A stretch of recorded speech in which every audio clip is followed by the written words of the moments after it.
rise and shine, it's a brand new day. Ken and Ken take the stage, ready to play. Weekdays at 10, the cars in the scene. Coffee in hand, they're living the dream. Aggression in the voice, got the whole town awake. Bringing fire to the mic, make no mistake. Shows in the corner, spitting out facts. Dropping truth bombs, ain't holding back. Ken and Ken in the morning, feel the heat. From 10 a.m. CST, can take a seat. We live that loud, that break in the mind. Ken and the bold. Light up your speakers, crank up the sound. They're talking about life upside down. Opinions exploding like a sonic blast. In the studio, they're built to last. With passion and grit, they engage and ignite. Every single week, their foes can't fight. From sports to politics, This is a Huddle Sports Network broadcast. You can find us on Roku TV, Amazon Fire TV, Facebook, and of course YouTube. Get all your NFL news here first. Good morning. Welcome to another edition of Ken and Ken in the morning. Good morning, Fred. And yes, what a weekend of football we had. Oh my God, Ken. Yeah, shit went crazy this past Sunday. I mean, it's gone crazy the past few weeks, but it just seems to keep getting crazier. You went from just this one specific example of the Dolphins absolutely blowing out the Panthers to all of a sudden now they lost, huh? Yeah. It was like, what's going on here? I mean, it's like it wasn't like that, like two mediocre teams met and one just had a bad day. No, I mean it was just some drubbings of good teams by bad teams. It was almost like all the it was like I don't know, I'm trying to find a good. Yeah. Well, hold on, who we got? Oh, we got Joseph this morning. Yeah. Joseph.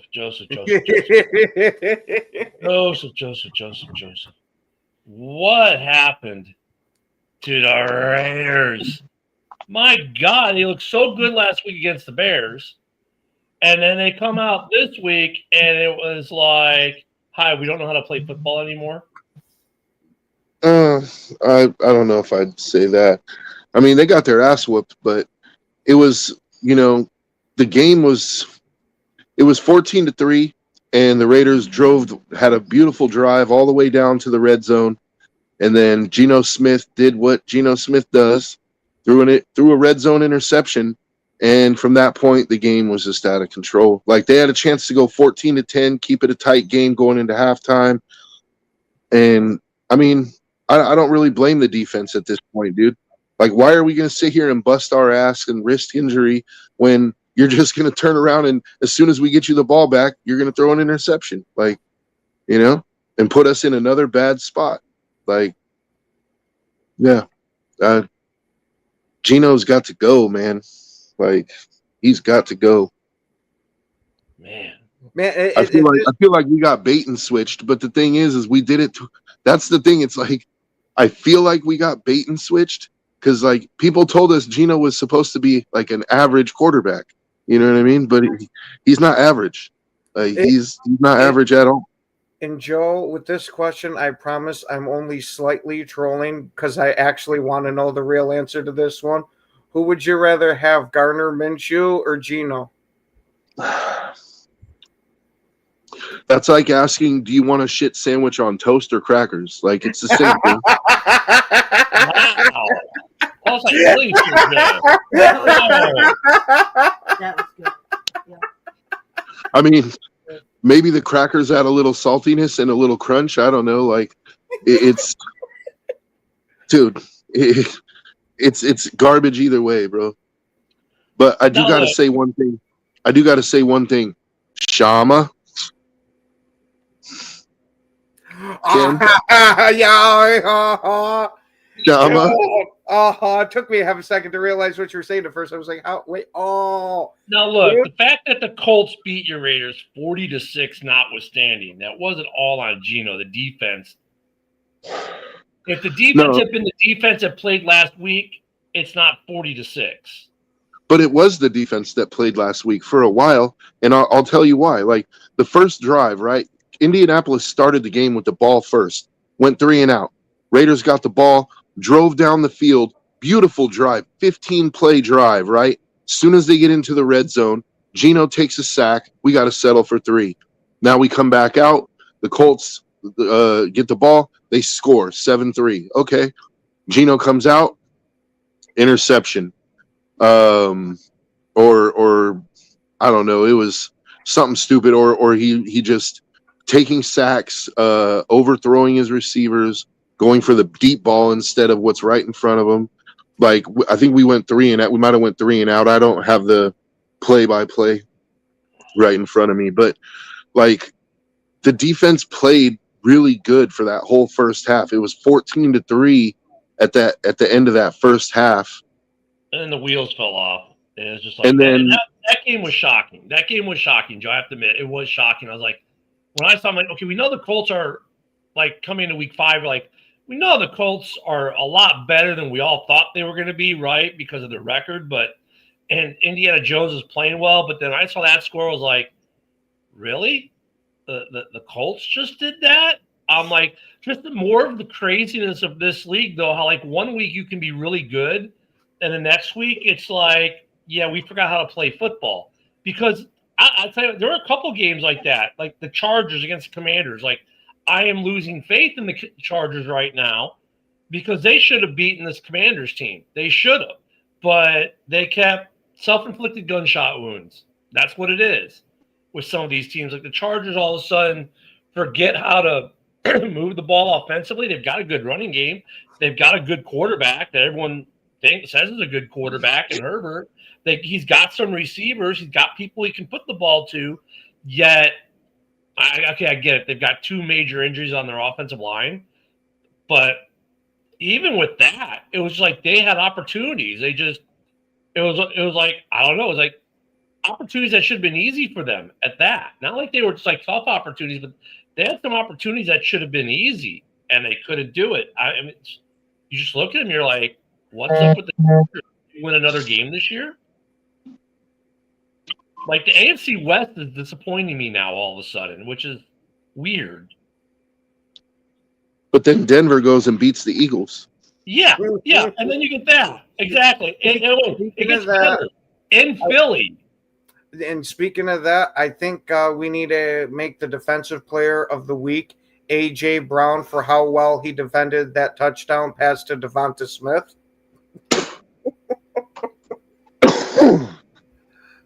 Let me tell you, I've seen cornerbacks not that good. Does he get a pass breakup on his stat sheet? he should. You should. But I'll tell you what, though, there were a couple good teams that disappointed. But before I get to them, I want to go to one more dumpster fire. And I hate to say this. Baltimore, you are a dumpster fire. Yeah. I mean, the Ravens, man, got shellacked by a team that none of us think is that good, the Texans. And it's not that the Texans are that good. They win 44-10, and they're not that good of a team. Like, really, legitimately, the Texans are not that good. They're a decent team. They're overrated because they're living off the hype of C.J. Stroud's rookie year still, which, fine.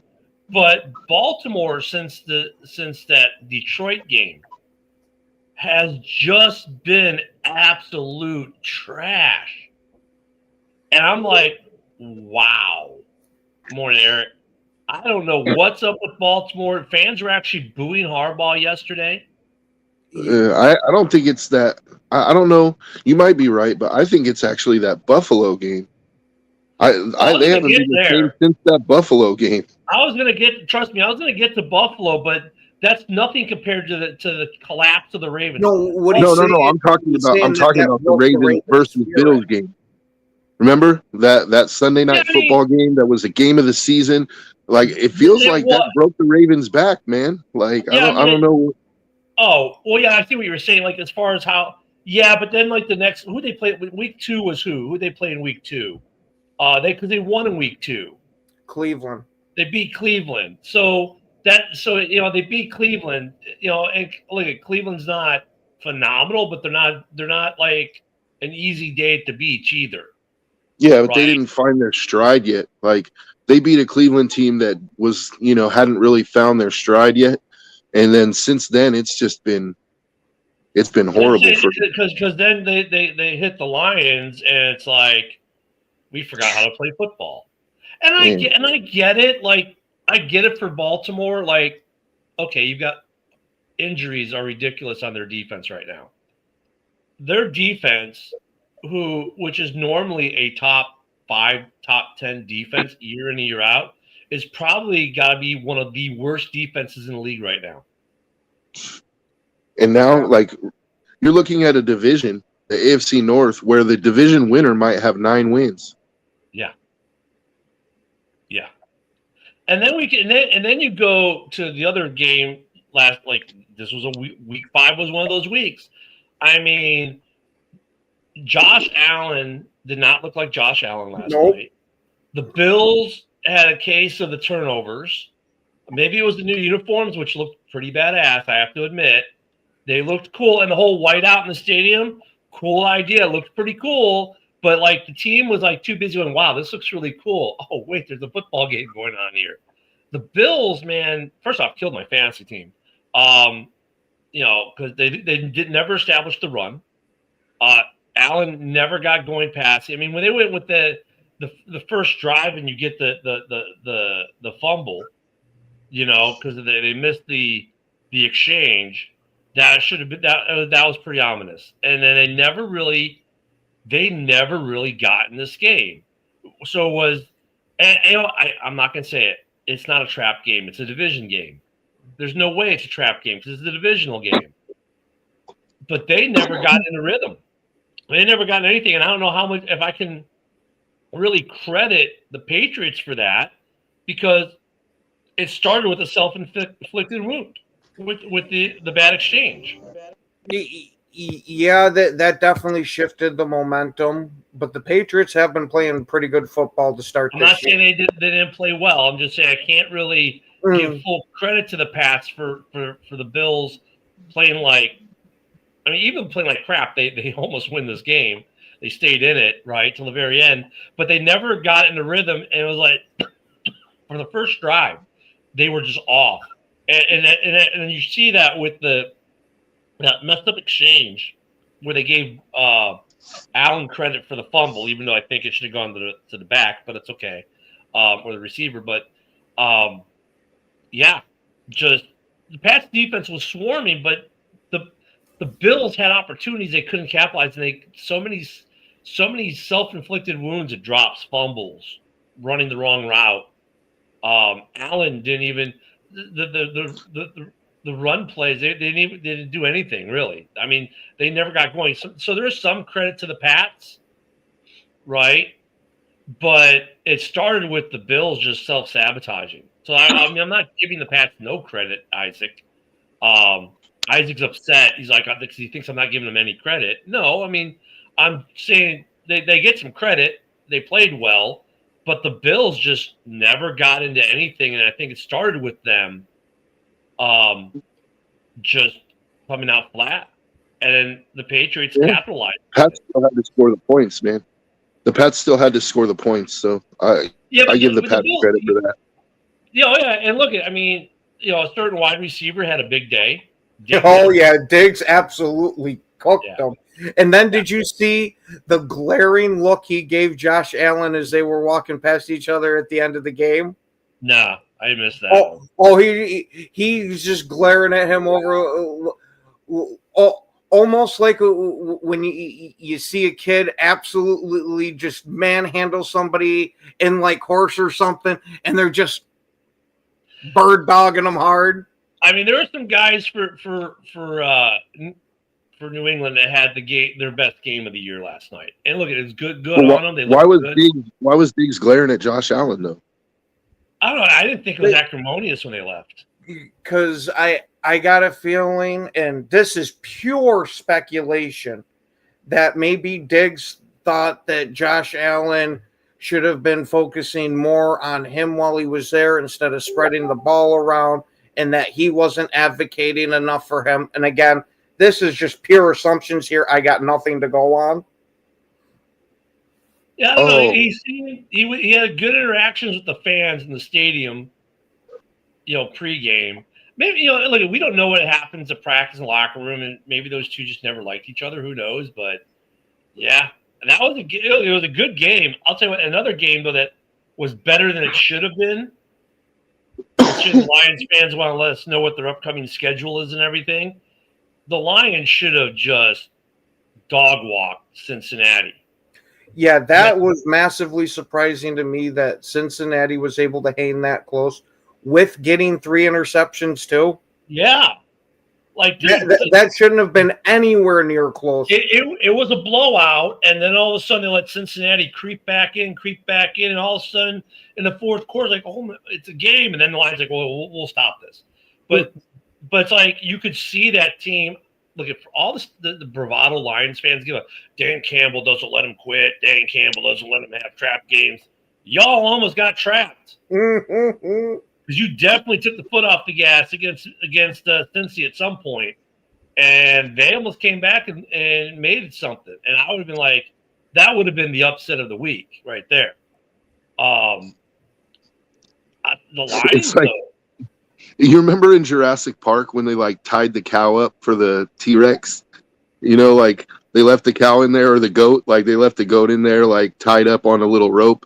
You know, it's like, it's almost like that, right? Like here's Cincinnati, here's poor old wounded Cincinnati, right? Nobody expects anything out of them. They're like the goat that's tied up, but it's like you handed the goat an AK-47.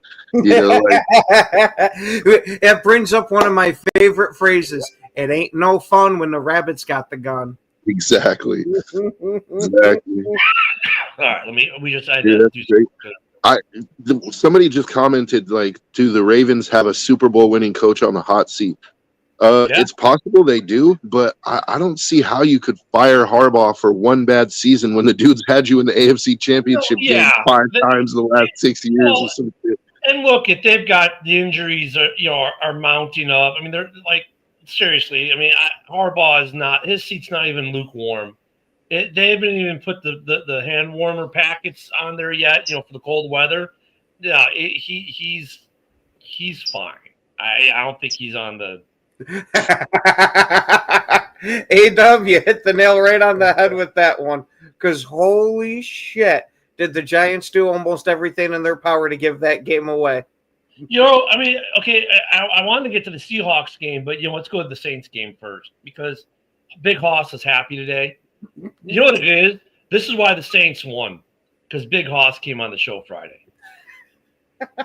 I'll make sure to tell him that tomorrow night when I see him. Dude, I didn't see the end of that game. The Saints beat the Giants? Yes! Wow. And here's the thing. The Saints, though, as I'm watching this game, I actually was thinking to myself, like, look, at the Saints' offense isn't all that. It really isn't. But their defense actually is pretty decent. Now, granted, it was against the Giants. Granted, it was against a rookie quarterback who's going to make rookie quarterback mistakes, and he did, because McKinty had 2 picks. One was good. The other was just kind of like a gift. But yeah, the defense for Nola stepped up on the Giants. They couldn't get – they got stymied. But the Giants just look bad. And, I almost feel bad for them, but I don't. I almost feel bad for Big Blue fans, because after last week, you're riding this high. Wow, Dart's going to be the future. And it's like they forgot that Dart's a rookie, and he's going to do rookie things. And there will be some games like this week where he's going to have to come back down to earth. And he did come back down to earth. And you also felt it's funny, because last week we reported that the reports were out that they were not going to look to get a wide receiver at the trade deadline. I think that may change now. They felt the effects of Neighbors not being there, because last week when Neighbors gets hurt and they still do well, they go, oh, well, look, Neighbors went down. We didn't have him for over half the game, and we still did great with them.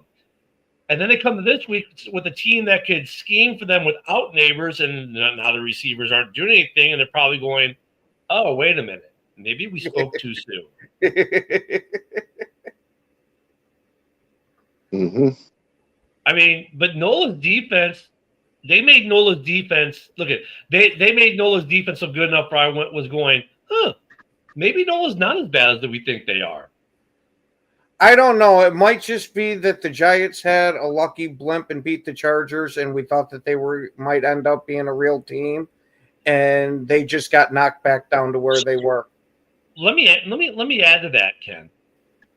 Not only did they get lucky and beat a good team last week, but that good team that we thought was a good team might not be as good as we thought they were either. I kind of have the same thoughts myself, but with how crazy we've seen this season go so far, man, it's almost hard to write off any team now. I think the Chargers are still a good team. I think that they're feeling the loss of both their starting tackles. I think that was not something they were counting on to start the season, and I think that's a huge loss for them. But Joe, they keep blowing easy opportunities though. Yeah, but I'm just saying, I think that having both your starting tackles out, like if it was the guards, you can replace guards, dude. Even Pro Bowl level guards, you can replace them with serviceable players. But tackles, like it just creates a huge problem for you, like with the pressure from the outside. But Joe, I'm not disagreeing with you. I mean, you're right. But the problem is this for them. When they do have opportunities, sometimes really easy ones, they don't just miss them. They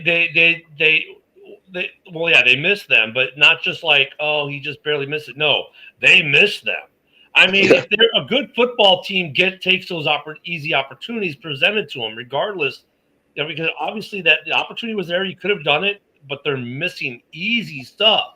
Good teams don't miss easy stuff, even with the injuries. I mean, it's not like he was on his back. No, he had time. He had the guy. And they missed it. And it's okay. Maybe it's because he's surprised. Oh my God, I actually have an opportunity, and they get oh my God, I get excited and I miss it. No, they should. They're not. That's what I'm saying is like maybe they're not as good because they're missing the stuff that they should be capitalizing on, right? And I'm taking into account the injuries and everything else, but there's still easy stuff there that they could be doing, and they're not. Yeah, I'm not disagreeing with you. Like, I just think the Chargers are still a good team. But I definitely think losing 2 Pro Bowl or All Pro level tackles definitely affected them. Yeah, it's good. Oh no, Joe, it's not that it did. It did. Let's just say it has. And unless they find a way, their season's going to be oof. Because trust me, I know all about offensive lines and needing good ones. Because I've had a bad one for years. Another one that was interesting, it was actually a good game, was and a little bit surprising. Arizona. The Titans getting their first win in dramatic fashion in the desert in Arizona. That was actually a good game. The Titans defense did Titan defense things. Cam Ward is starting to show improvement. That was a nice sign. Look, I'm not going to say like it wasn't a massive upset. It's an upset. It was a really good game, but it was nice to see for the Titans. They can go, wow, if we get somewhat decent quarterback play, we can win some games. I mean, that was a fun game. And I don't want to stop. And I don't want to hear about the Cardinals not having a running game anymore. They have a running game, and they ran against a pretty good defense. They ran pretty effectively against them. But these kind of things happen, man. I mean, look at the Saints. The Saints hadn't won a game yet. They won yesterday. The Titans hadn't won a game yet. They won yesterday. It leaves you wondering about the poor Jets, though. Like, I did not have the Jets not winning a game being on my bingo card, dude. I don't have that on my bingo card either. I mean, look at the Cowboys are an enigma. We know they put points on the board. Q is still out for the Jets. That's kind of like what you were talking about the Chargers. Same kind of thing without Quentin Williams. That defense struggles. Yeah, you want to go back, A-Dub. That was probably the most improbable touchdown I think we've ever seen or have seen in a while. So that's why that's not like a massive upset for me game because there was some freaky football things that happened. I don't know. Did you see that touchdown, Joe?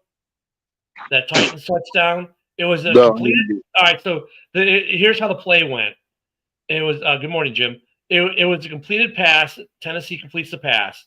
The guy, it's a catch. He goes a turn. He gets hit. He fumbles. Arizona goes to recover. They recover for a second. As he's going down, he fumbles.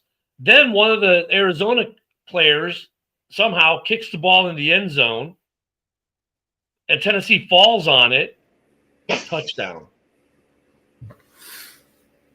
Yeah. Like the holy roller all over again. Yeah, it was one of those like you'll never see it again kind of plays, or maybe you see it once a decade kind of thing. It was a Freaky Football Friday, but it was a Freaky Football Sunday play, and that was crazy. But had there not been the fumble, they would have been first and goal at like the 2 or 3, or it was close. They were driving. That was just you just like that play. You're like, did that just? I mean, it's not a tie like the Packers game, but did that just?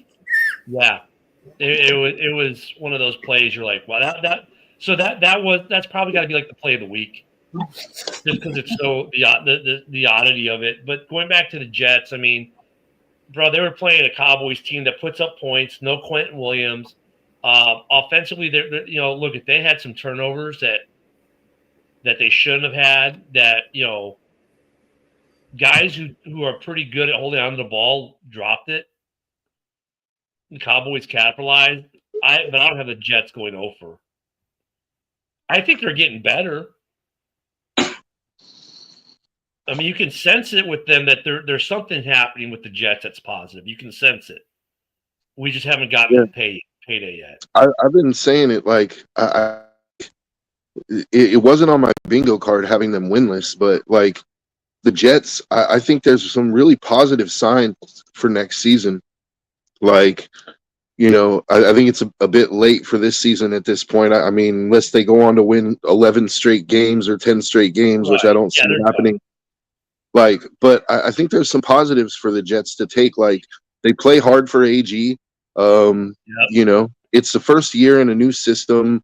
Like, there's a lot going wrong, with injuries and things like that. But they're playing hard, and so I think next year could be better for them. And actually, I was going to say, I was pissed yesterday about the Raider game, but you know what? Like, aside from take Geno Smith out of the equation, right, completely, I think there's some things to be positive about from the Raiders. Like, they're starting to – Genty's starting to find his legs, right? Like, he's starting to consistently produce on his carries. The defense – they've shown that they can play well. I think if they didn't have Geno digging them a huge hole every week, that they'd be even better. And 2 rookie corners, like, so I think that they, there's some reason. I think the biggest surprise for me has been the core. Like, we've had bad linebackers for years, but I think Devin White this season is playing good football, and I don't think people expected that. And, even I was kind of like, I was happy we got him because I wanted to draft Devin White when he came out. But when we got him, I was like, he's, I had a feeling like he might be just another cast off, but he's actually come in and played good ball. Jamal Adams has played good ball. There's reasons to be positive, even in all the negativity. Like yesterday, there was Raider fans yelling for Pete Carroll to be fired. Like, yeah. Well, I mean, look, every fan base has their negative Nancy's who complain about everything, even in a win they're complaining. I don't think – I haven't heard any grumblings about people wanting Glenn gone in New York yet. I haven't heard that. Now, I do agree with Bear Down Mike that their O-line is terrible. The defense is terrible without Quentin Williams, and that goes to, like, Jim Jack. I know Jim's – tongue-in-cheek in this because the Lions last year, but not everyone's as deep as the Lions were, depth chart wise. And Quentin Williams for them was like more than you losing Hutch in Detroit, because Quentin Williams is the defense. It's like Max Crosby going down for the Raiders. If Max Crosby goes down, the gap is massive, right? They don't have other guys like him, whereas when the Lions lost Hutch, they still had some good guys on the line who can compensate. The problem with the Jets losing Q for them. I mean, he's the heart and soul of that defense, if not that entire franchise. He's such a good guy too. But the Jets, they need an O-line. Why would I want to trade for Geno Light? Like I'm okay. Yeah, no shit. Some people need their participation trophies. My God. The Jets are. I see positive things going. I think there's some teams that are definitely drafting tons of offensive line. Yeah. And I think the Jets are drafting on both sides heavily. The defense isn't bad. They've got some players. Look, Sauce Gardner was getting burned yesterday too. I mean, that's going to happen. But they're missing their best defensive player, and he's the linchpin of that defense. So they have looked good with Q in there. Like, they've lost some really close games. I think the Jets will get a win soon, but there's a lot to unpack in New York for Glenn. A lot of dysfunctionality, a lot of stuff to rebuild. I mean, I've not seen any articles or any news of Jets fans wanting him gone. I don't see them going winless, but I can see them getting it together. No. Yeah, I haven't seen anything about them wanting him gone, but there's a lot of Jets fans in this area that are not happy with his coaching here. That it's not the fact that they're winless, also that they have no turnovers, and that I think has a lot to do with it. There's almost nothing for them to hang their hat on type of thing. Well, we suck, but we have this. It's just we suck. I mean, the first couple games, their defense played well. No turnovers. They got some big sacks. Quentin was getting sacks. They were getting pressure. Yeah, no turnovers. I think that improves for them as they go on, especially when they get Quentin Williams back. But they're a team that right now is not a buyer. You would typically think not a buyer. And I mean, there are a couple teams that we think right now would be sellers because they're 1-4, 0-5. I don't think these guys are selling for the most part. I mean, that's changed, right? These guys who we think are sellers are now buying. It's happened the last couple years. I think if anyone's getting rid of offensive linemen, New York is buying this year. At certain positions, they're buying. I think they might be getting rid of some guys, and they need to, because that roster needs an overhaul in New York. Now the question is, are they going to draft a quarterback if they're number one, and let him sit behind Justin for a year? See, that's what I think they're going to do, but I don't think they should do that. I think that they should, if they get the number one overall pick, they should trade that pick, and they should get as many first-round picks as they can. Let some team that's going up for a quarterback take that, and go get you the best offensive lineman in the draft, and get another offensive lineman in the second, and then the following year you'll have an extra first-round pick. You can go up and get your quarterback. Like, I don't know. I know. I agree with you, Joe. I think that's what they should do. I think they need so much line help on both sides of the ball. Like Quentin Williams needs some help over there on defense, right? And they desperately need an offensive line. I could see that. I don't think their main focus O-line. Yes, I don't think they're going wide receiver after that. I mean, they'll probably draft one, but I think their focus needs to be both trenches. Both trenches. Not that they won't get a wide receiver. I don't think that's going to be their priority. Their trenches need work, and Aaron Glenn knows that.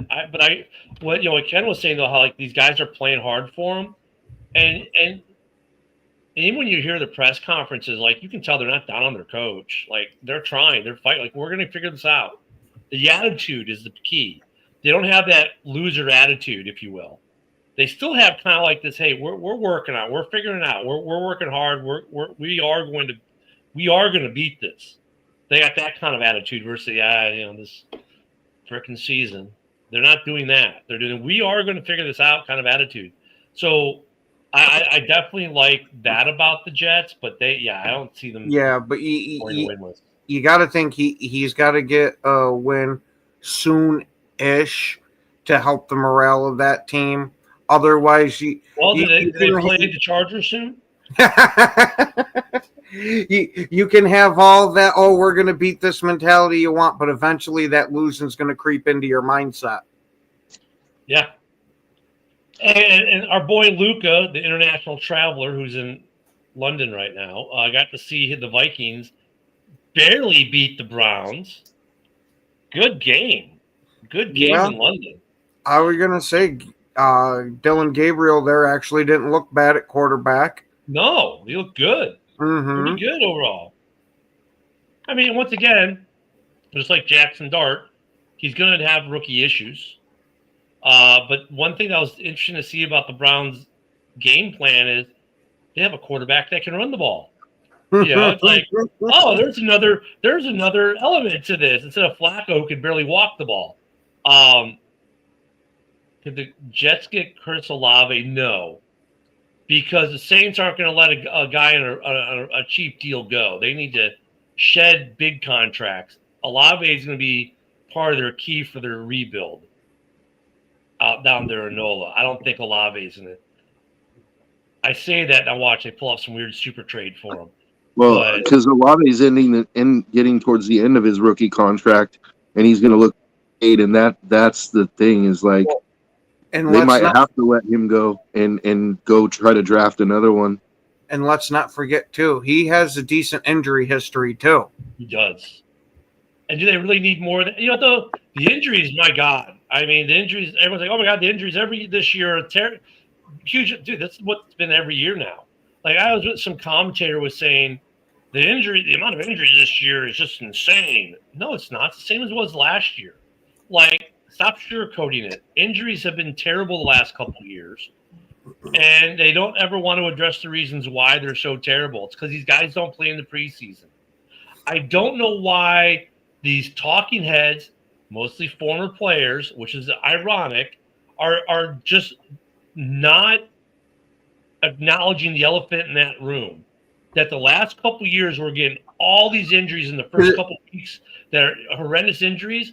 Why? And when does it start to happen? When they stop playing in the preseason. Because the NFL Players Association probably told them all, hey, don't be mentioning anything about two-a-days or playing time in the preseason. That you gotta assume that there's some type of almost muzzle on these guys for that. Yeah, let's just be blind to the fact. It's like, there's a fire going on behind them, but they're saying, no, there's no fire here. Just some guys having a barbecue. Okay. No, there's a raging fire behind you guys. What's AW got? Jets. Yeah. I couldn't believe this shit. When I first heard it, I'm like, oh, holy shit, Mark Sanchez got stabbed. I'm surprised that somebody just stabbed this guy. Then come to find out he's drunk off his ass, beating the shit out of an Uber driver in his car. Got maced, continued to beat the shit out of him till he got stabbed 2 or 3 times. Yeah, it's crazy. And I don't know if it's true or not. I saw it on Facebook, but the guy he was beating up was like 67 years old, dude. Yeah, I don't know if that was the exact age, but he was somewhere older, like 50. And that was in Tennessee, so he's lucky he didn't get shot. He's lucky. No, that was in Indianapolis. Yeah, it was in Indiana. Yeah. I'm sorry. I thought for some reason, why did I think it was in Nashville? Yeah, it was in Indiana. Yeah. But why are you beating the shit out of senior citizens, bro? Like, well, not only that, I saw a beautiful meme on it that the man that gave us the butt fumble pretty much butt fumbled this. How do you get stabbed and get arrested? Bigger question. Could it be CTE? Yeah, very well could be. Or maybe an alcohol problem. That too. Uh-huh. Or Joe, how about this one, huh? CTE combined with an alcohol problem. Or we do have another one that he might have just been an asshole and hit it very well while he's been in the public eye, but as soon as the cameras are off him, he's a raging prick, like we got a glimpse of here. Maybe. Yeah, I just can't imagine a scenario or a cover story that makes this look any better. Where you're like, no, I had to beat the shit out of that senior citizen dude. Like, he had it coming, bro. Like, Speaking of people who beat the shit out of random people for no reason, Duval, we got a game there tonight. The Jags and the Chiefs, because Jags fans are they are the poster children for Florida, man. Okay, they do stupid shit. I mean, they literally have a guy in serving life in prison for murdering a Bears fan a couple years ago, and the guy killed him strictly because he was a Bears fan. They played the Bears that week, and it's like, okay, I'm going to throw my life away for a single football game during the regular season that don't matter. Duval, thank you. Jacksonville is an interesting joint. I used to live there. It's just an interesting place. But look at this. The game tonight. You've got the boom bust Jags, who've been more boom than bust this year, playing against a Chiefs team that at the beginning of the year looked like, yep, Father Time's got you. You're done. And then they've won a couple games. Now, granted, one of them was against Baltimore, so I don't know how much I should really consider that. This could be a good game tonight.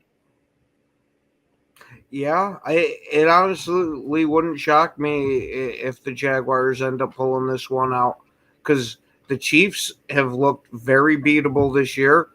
Mahomes has been kind of so. You do get some of the Mahomes magic, but then sometimes you're seeing him play, and it's like, what the fuck are you doing out there, dude?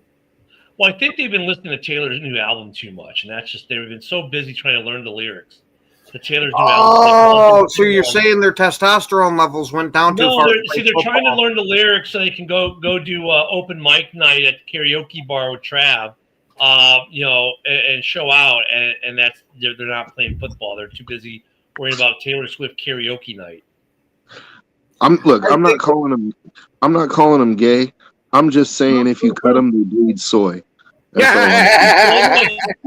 Joe, here's the funny thing though. So basically, this will be an even game. Because have you seen that new commercial with the Jaguars? I mean, you want to talk about soy? Oh yeah, me and my old lady are sitting there watching in that commercial around here debuted week 1. We're just looking at each other like, is this? Are they trying to announce that they're a power couple? That's what I was about to say. Is this like an ad for a dating site, or what's going on here? That's just a little off. And, I mean, like, are you guys in love with each other? I mean, I'm happy for you if you found love. That's great. But, I mean, really, you need to shoot a commercial to tell the country about it? I don't know. It's kind of weird. And, it just came off that way. That's obviously not their intent. But football fans are looking at this going, they're waiting for the end of the ad, like farmers only, footballplayersonly.com. He's like, that's what you're waiting for, that commercial. And you're like, well, it's Jacksonville. I mean, it should be a good game tonight, though. A lot of people have the Jags tonight. I would like to see the Jags win because I'm just tired of the Chiefs, to be honest with you. And I feel sorry for the Jags fans who year in and year out live in mediocrity and get their hearts trampled on. So, I mean. Well, are we going to say, if it's year in and year out, is it really getting your heart trampled on? Because you kind of expect it. Yeah, no, because they always give them that hope, and then they just trample it. It's like, we're going to win 5 games this year. I mean, it's like they pull up in the driveway in the Ferrari, and they're about to hand you the keys, and then the repo truck comes and takes it away. But Jacksonville fans have other things to do besides watch football, like smoke meth and violate their parole. Or, you know what I mean? They got plenty of things to take care of. Yeah, I don't know how heartbroken they are. Yeah, in Jacksonville. I'll tell you what, of all the fan bases, all the NFL cities, Jacksonville is one of the weirder ones, even the way that city operates. So you've got really like 2 Jacksonvilles, okay? You've got the Duval County Jacksonville, which is just all kinds of whatever. And then you've got the other side of the river, St. John's. So you got the St. John River kind of divides Jax, right? You got the city proper, everything on the west side of the river. On the east side of the St. John's River, it's like a whole different. I mean, seriously, it's a whole different vibe. Everything's completely different. You cross that bridge and you go from meth town to like beach community. Everyone's laid back, mellow, nice stores, nice shops, nice homes. You go back across the bridge. It's what the hell am I gotten myself into? Jacksonville's a weird place. And even their downtown area is very dysfunctional because there's a church that owns all the land in downtown Jacksonville, and they're very strict on what can be there. That's why Jacksonville downtown doesn't have a bar scene. It doesn't have like, every city has that one street, like, Rush Street, Second Ave, 4th Street in Louisville, stuff like that. Jax really doesn't. It's just a weird place. It's just weird the way it's laid out, the city's laid out, and the community's laid out is very strange. There's a big disconnect between the city and the people that live there. It's weird. It's one of the weirdest places I've ever lived. Yeah, I mean, Jax was a weird place to live. I lived in Doctor's Inlet, so I was actually not in Duval County. I was just across the border in St. John's, which the south part of that county. Or no, I'm sorry, it's Clay County. Just weird vibes there, but that should be a good game tonight. In a way, I'm hoping that the Jags pull it out because I'm just tired of Kansas City, to be honest with you. I've got Kansas City fatigue. 4th Street Live. Well, I've actually been there. That place is wild, man. Oh, in Louisville, especially on New Year's Eve. Yeah, it used I happened to be there on New Year's Eve one year. That place is wild, dude. But 4th Street in Louisville has been kind of like a lot of places have been closing down. It's been. I was there in like 2009. So. Yeah, I was there like 2010, 2009, 10, 11. Yeah. That place was still jumping. The thing is, though, with Louisville's not like Jacksonville in that aspect. And because when I went to Louisville, it's like you had some nice hotels downtown, but pretty much all of Louisville was just fucked up. Louisville's another strange place, but not nearly as dysfunctional as Jax. Louisville's at least nice every May because of the Derby, right? I mean, the horses, the horse track, but for them, it's all about Louisville football, and you got to say it Louisville. You got to say like you have crap in your mouth. It's not Louisville, Louisville. And they're all about Louisville University, like Cardinals basketball, Cardinals football. I mean, I went to the Yum Center. It's like an NBA arena. They built the Yum Center to be 100 seats short of being able to be an NBA arena on purpose. Because they didn't want an NBA franchise to move into Louisville because that would take away from the university. But they do want an NHL franchise, but they won't get one. Louisville's a strange town sports-wise. It's also a strange town the way it's set up with the 2 outer rings. But not nearly as bad as Jax. Jax is probably the worst laid out city I've ever been to outside of St. Louis. Because St. Louis is kind of jacked up the way it's laid out. St. Louis is pretty rough too.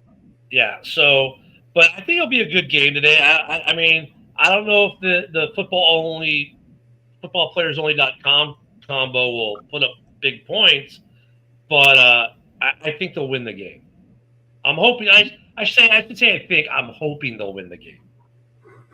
And I'm hoping Etienne has a massive game for my fantasy team because he's got to recover for me because Cook did nothing yesterday for the Bills, and neither did Allen. So I need like 8 points out of him at least. So yeah, I know. Fantasy football drives how you watch football now. Isn't that ironic? Well, it has for some time for a lot of us, but that should be a good game tonight. Otherwise, we finally need to talk about, because we haven't mentioned it. What about that Seahawks-Buccaneers game, man? Did you watch any of that game? Baker did do Baker things again. Here's my question. At what point does that fall off the tracks? Like, It did, last week it did because Baker didn't do Baker things and the Eagles got the W. But it's like it's almost like their strategy is we'll play mediocre for most of the game, and then we'll wait till the fourth quarter and let Baker cook. You know what I mean? Morning, Philip. I mean, or are they just trying to make Baker look really good so he wins MVP this year?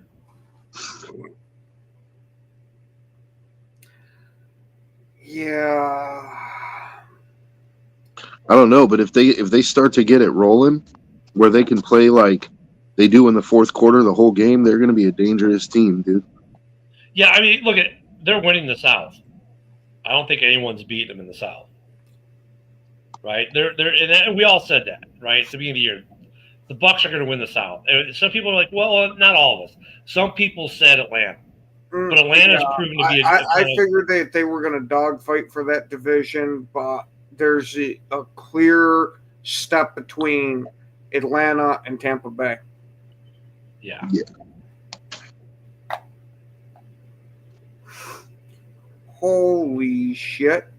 My God, I didn't realize he's making that much this year. I know his NFL contract's ridiculous.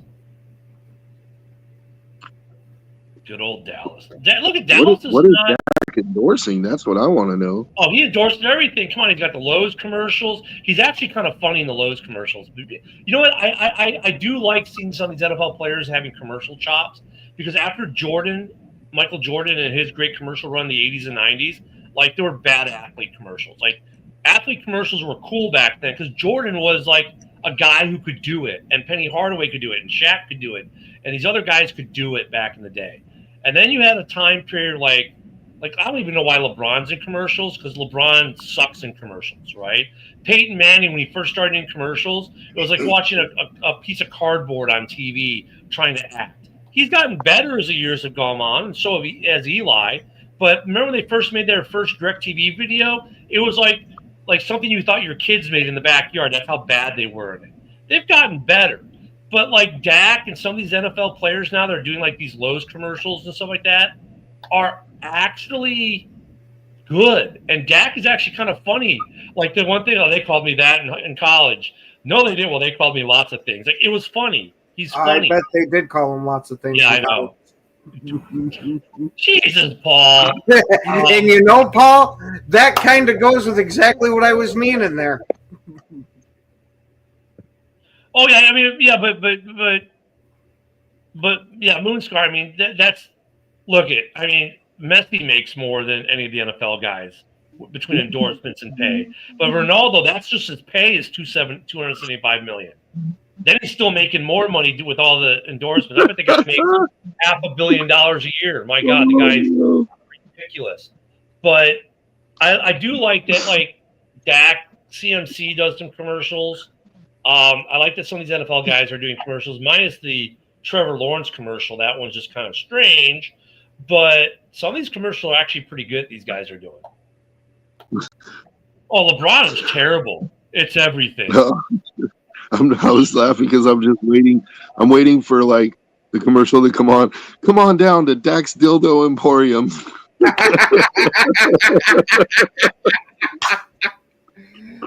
Oh, all of them If have we been ain't got it, you don't want it. by Dak himself.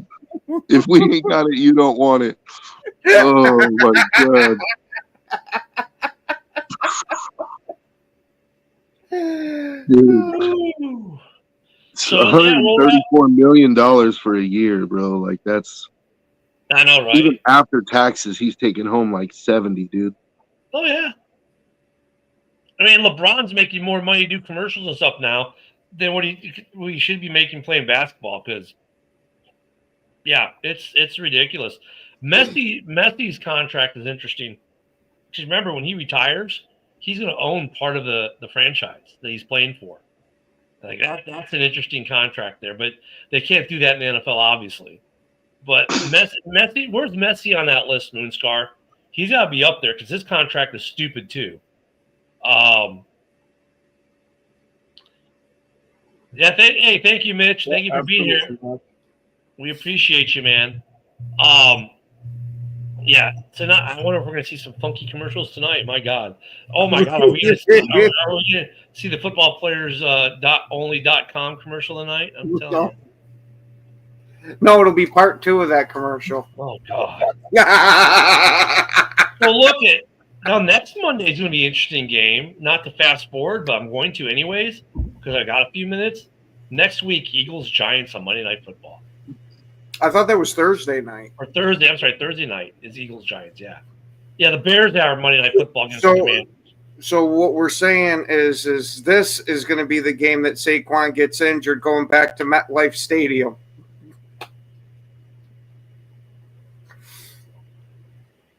There we go. Seth Curry. Okay, I can see that because he's got his Subway stuff. Okay, so Messi's fifth. I mean, Messi commercial-wise in the U.S. only has the Michelob Ultra because he did a Super Bowl commercial last year for him, or the year before. Okay, man. Yeah, Messi needs to go kick for the Dolphins. We'll have a good kicker on that team finally. Yeah, next week is going to be interesting. We got Eagles Giants starting us off on Thursday. Hey, maybe the Jets might not get their win next week. They host the Broncos. Steelers Browns. Just a quick preview because we don't have that much time. But we got Steelers Browns next week. Cards Colts. That could be interesting. Chargers Dolphins now is going to be more interesting than it should in Miami. The Cowgirls and the Panthers. That's going to be interesting. Which Panthers team's going to show up? Pats Saints. Rams, Ravens. Well, the Rams will get right. Seahawks, Jags could be interesting depending on how tonight goes. Titans, Raiders. Hey, Joe, there's hope for you.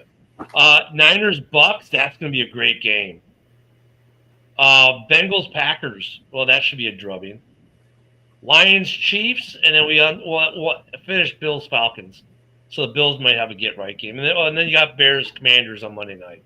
So that's this next week's games after this week's melee, though. This week was a weird week. That's the only reason I like those commercials, Fred, because LeBron's just an idiot and Kevin Hart clowns him in every commercial.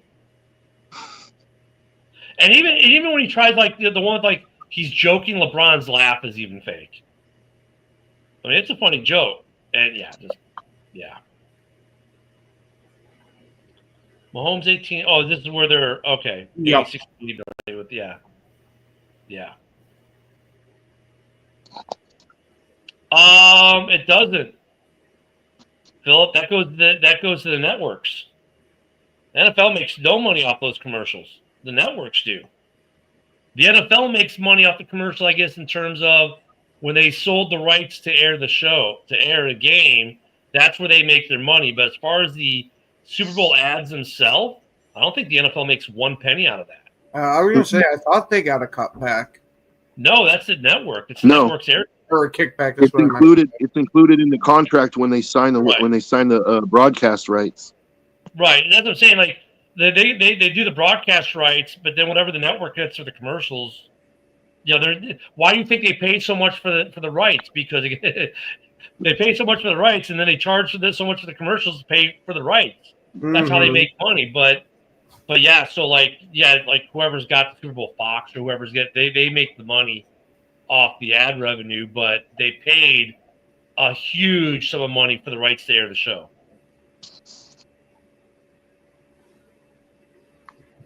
Oh, geez. Good old Davenpoop. I'll tell you what, man, the Lions, like I've been saying, telling everyone how good I've been thinking you guys have been playing this year, and then you go and play like you did against Cincinnati with the high school quarterback. They got some things to figure out there. Don't let your foot off the gas. There's no little. But dude, you know how much they pay to actually air that game? Like that, it's huge. That's the biggest contract of the year for them, obviously. So they don't get a kickback per se. At least not that we know that's legal. Hey guys, enjoy Monday Night Football tonight. I know we'll be watching that tonight. Hopefully, we'll see. It should be a good game. Let's hope it's a good game for Monday Night Football. If not this week, next Monday will be a good game. So enjoy the game tonight. We'll be back here tomorrow talking about the game and see if there's any love connections in Jacksonville. But until then, guys, have a great Monday morning. Have a great start to your week, and we'll see you all tomorrow. Thanks.